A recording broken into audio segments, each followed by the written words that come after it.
Hmm.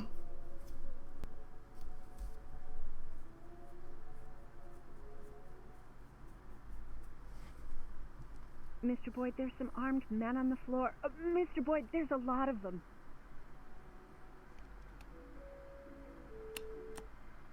I didn't catch that. Say again?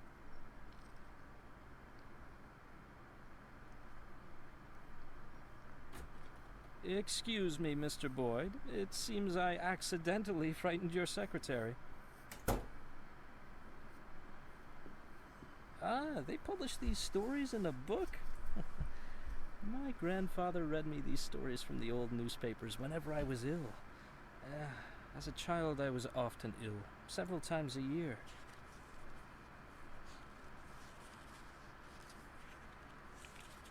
And you know what, Mr. Boyd? You're no Bobby Flash. I'm aware of that. No. I mean it as a compliment. You want to clean up all the crime in Freeburg, right? Or so I dreamed, once upon a time. Do you know why you failed, Mr. Boyd? Do you know why Bobby Flash always wins? Because when you're surrounded by cartoon criminals, the only way to win is to become a cartoon cop.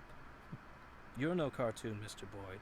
You suffer too much. You have too many doubts, too much fear, too much internal conflict. Maybe that's why the people of this city forgive all your mistakes. Because you seem like a real human being. If Bobby Flash made a mistake, we'd never forgive him. From Bobby Flash, we want cold, calculated perfection. And this is why I've decided that I don't mind if you keep your job. What, have you abandoned your insane plan to storm the city hall? You think it insane? To solve all my problems in a single stroke? Assuming, of course, that we're properly prepared. Let's say we do burn City Hall to the ground and kill Rogers. What next?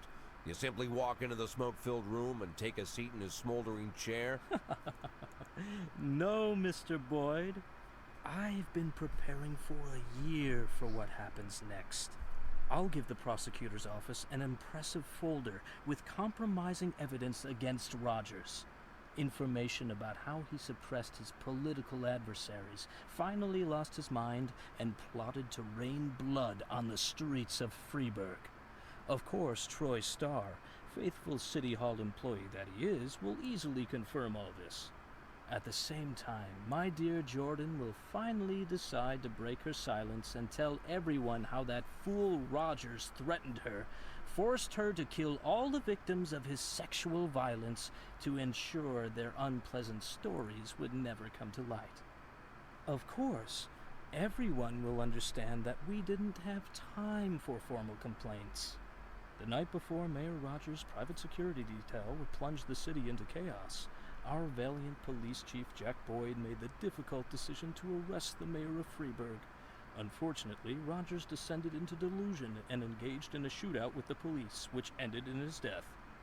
We'll have to call an early election to replace the mayor, and of course, it won't be too difficult to win the election fairly. And then?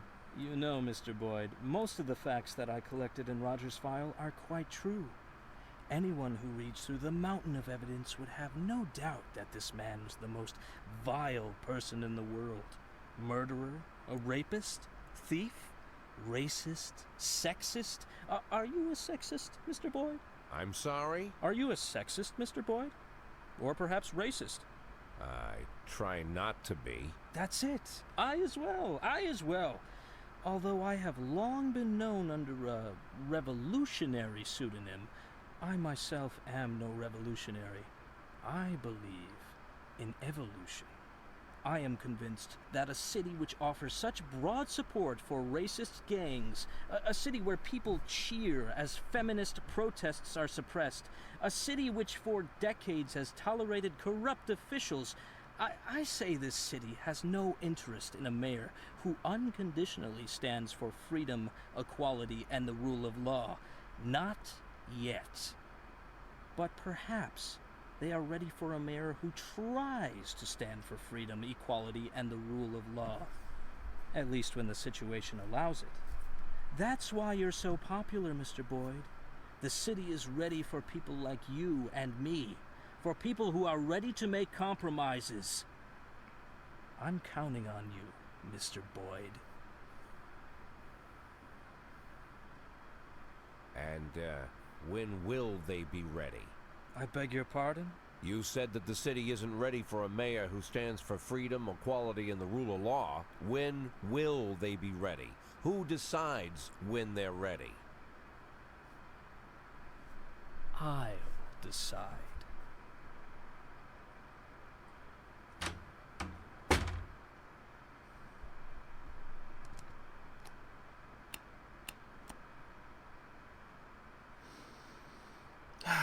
Either way, man, it's just demon or the devil himself. Either way, I think I'll support Chaffee. Hopefully, after Rogers is taken care of, I can still arrest him for his minor offenses. Day 165. Jeez. Hey, welcome back to more This Is the Police. That's certainly one way to start it. Jim Baton Bakery invites students to baking day and then study sports nutrition destroys brain cells. Collection of ancient Jewish coins recovered from city dump. Mayor Rogers, he likes me a little bit more. That means that I'm probably going to have a couple more of those little mayor things to pop up, so I have to have people ready. Father got drunk and beat my mother again. This time it's pretty bad. I like to go to them. Yes, you may. Father got drunk and beat God again. Jeez, of course. Two-tacker, walk straight, gonna go home. You know what? Yes. Nope, I need you, Marionette. There you go. I don't think it was Jackson that was a part of this, but hopefully he could regain his energy from this. Hey, Fishbach, I see you're back.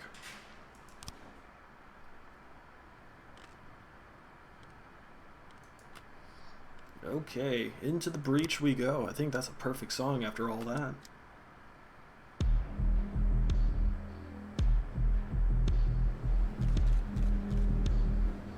Mr. Boyd, I've decided to make the challenge a little easier for you.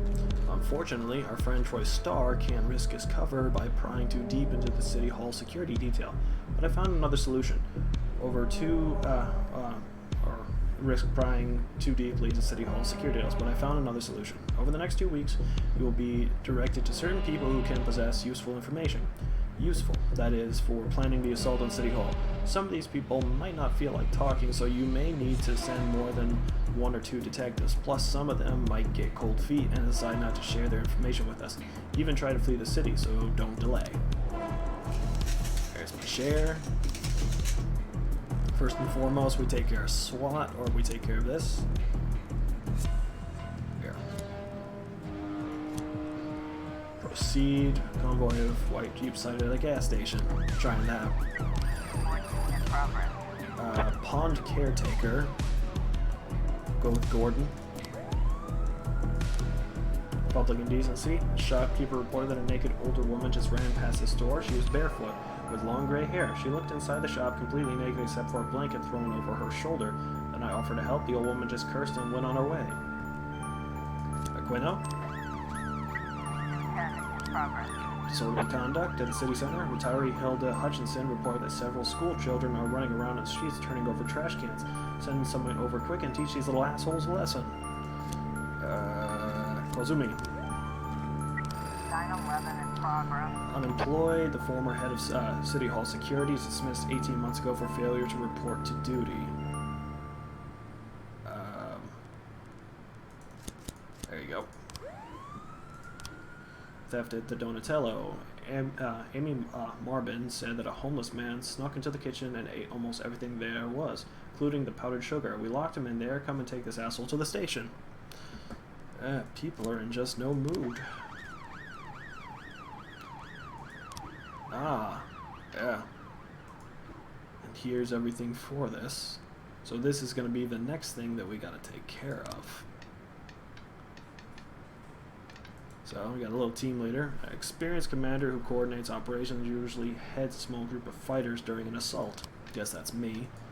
Assaulters, mobile fighters equipped with assault rifles and light equipment, responsible for sweeping the premise and able to penetrate a building using non-standard entryways, including windows or the roof.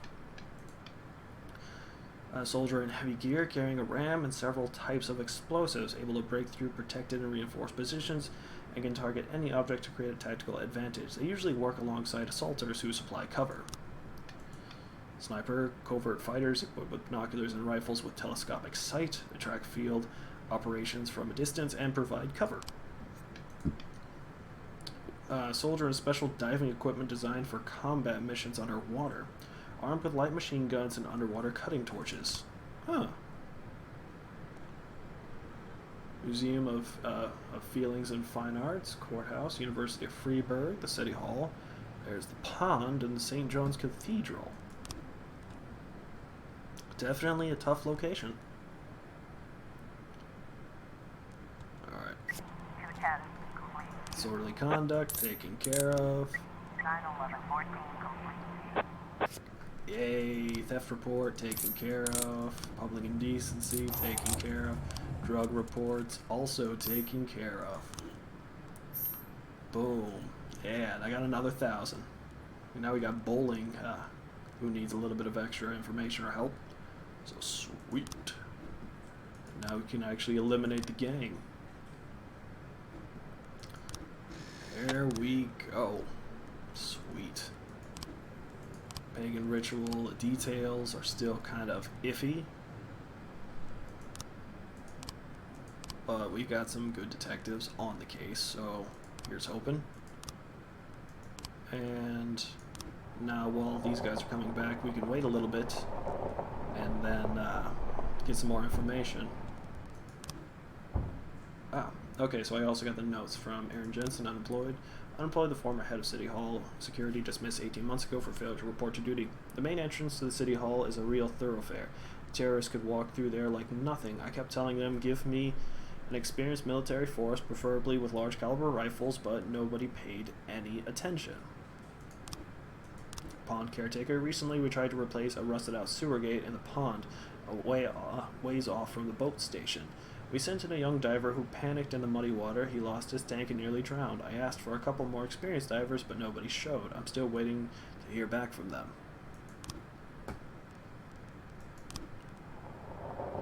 Okay.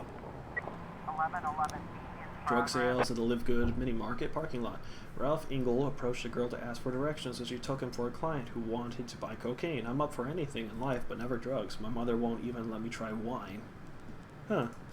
Adams, take Castile and Scott. There you go. There we go. Investigation time for now this assault case. We can finally take care of this. It's been forever. Bowling, you're up. Proceed.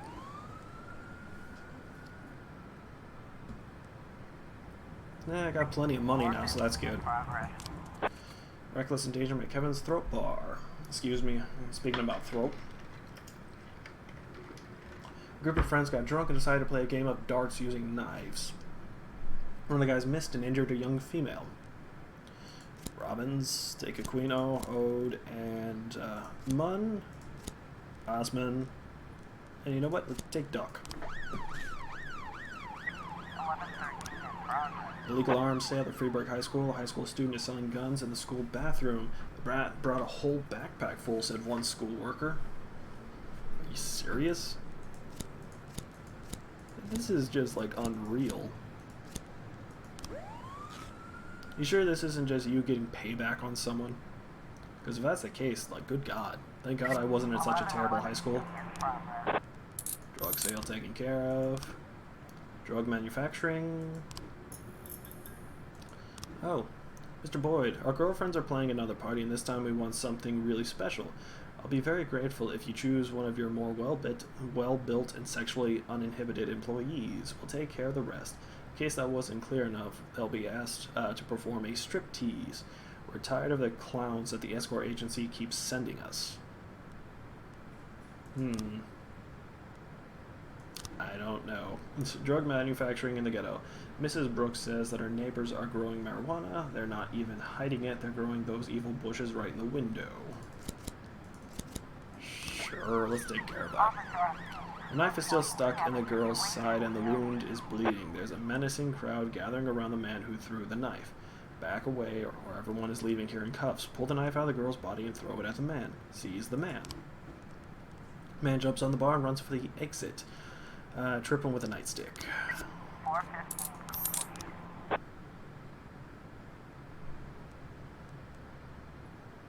completion. We don't need to deal with the suburban stuff. Here. Bathroom is empty, but one of the booths is closed and there's some clattering coming from inside. Come out with your hands up and your pants buttoned. The door of the booth swings open and out flies a guy wearing a backpack, 2 guns in his hands. He shoots wildly into the wall. Shoot to kill. 1113. Yeah, we doing none of that. Nope. I'm surprised that the mayor's office hasn't tried to ask me for a few things. Smuggling in the Freeburg Central Railway Station. An informant says that 3 women are traveling together and they've come to the city to sell some stolen diamonds. The jewels are hidden up the ass of one of the women. Well, that's gotta be painful.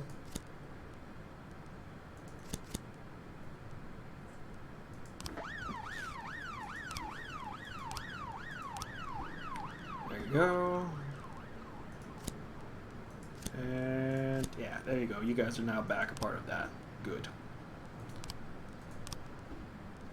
The rest of you guys are... Yeah, okay. 1111. Mrs. Rourke accidentally put on her husband's glasses and mistook an ordinary flower pot for a marijuana plant. Well, a couple plants are like that. I remember actually as a graduation gift for high school, I gave my friend a fake pot plant and a pack of zigzags. It was even funnier because I did it right in front of his parents. He didn't like it, but it was still funny. His mom actually was the one laughing. The dad was still dumbfounded, and my friend just went sheet white. It was funny because I gave him the pot plant and then I just pulled out the zigzags from my pocket and then just put them straight into the dirt. Just like, there you go, buddy. Good guy.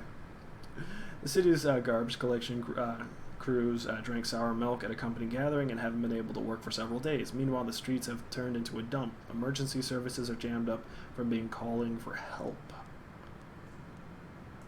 Herc and McDuck, there you go. Smuggling report, taken care of. Poopy jewelry. 213 in progress. Alright, noise complaint in the residential area. An enraged man yelling into the phone complained about neighbors who were making such a racket in the next house that he can't sleep. This degenerate turned up his speakers to the max again and started rapping. His whole house is shaking. Just remember to be careful with him. The fool thinks he's some kind of gangster, so he brought himself several guns, which he always brings out whenever anyone tries to go talk to him. He doesn't have any sense, so he might start shooting. Fishbach, Marianoc, and White. There you go.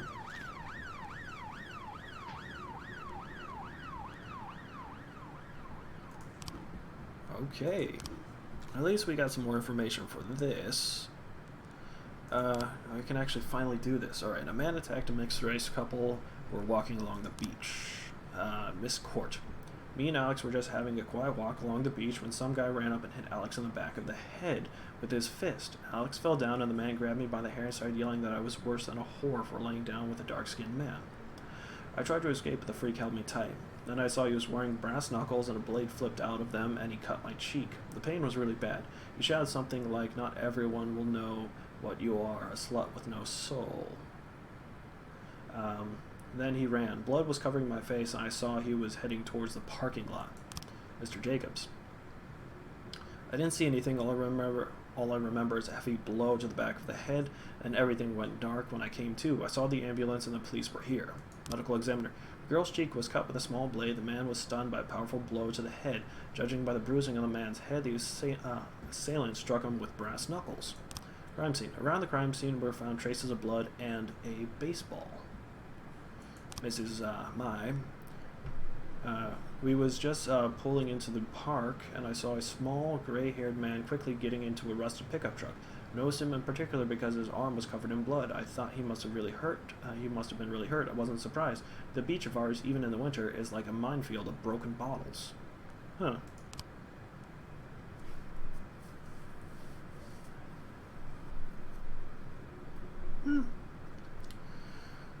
Definitely work on those cleanups.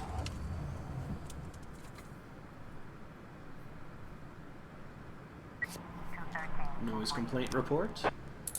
Offender caught. Good. Everything seems to be going smoothly today. Well, here's hoping things will go even smoother now that I got another group, or like these guys from Shift A moved over to Shift B. These three can start training these guys. But I'm going to end it right here and just say, hey, thanks so much for watching This Is the Police. Hopefully you guys are enjoying this. Have a good one and see you later.